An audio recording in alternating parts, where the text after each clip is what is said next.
రాము గారిని అటాక్ చేసిన దివ్య. సో రాము గారు, సో ఈ దువ్వాడ మాధురి గారు ఒక పాయింట్ లేపారు. ఏంటి? అందరూ లైట్స్ ఆఫ్ చేసిన తర్వాత ఎక్కువ మాట్లాడకూడదు, ఏమైనా మాట్లాడుకోవాలనుకుంటే గార్డెన్లోకి వెళ్ళి మాట్లాడుకోండి అని ఒక వ్యాలిడ్ పాయింట్ చెప్పారు. అది చెప్పే విధానం వేరే విధంగా, అసలు వేరేగా ఉంది అసలు. అది ఓకే, ఆమె యాటిట్యూడ్ మనకు తెలిసింది.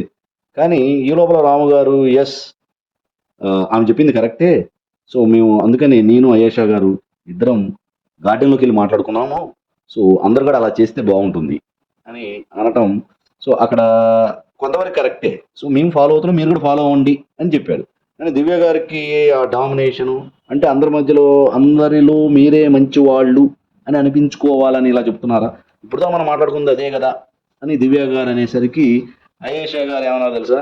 ఓకే, ఇప్పుడు ఆయన మంచివాడు అనిపించుకుంటే మీకే వచ్చింది ఏంటి అనే పాయింట్ చాలా బాగుంది. అంటే అర్థం ఏంటంటే మీరు మంచి అవడానికి అవకాశం లేదు, మంచి పనులు చేసినా అది మీలోనే పెట్టుకోండి అని దివ్య గారు అనటం కొంచెం ఇబ్బందికరంగా అనిపించింది.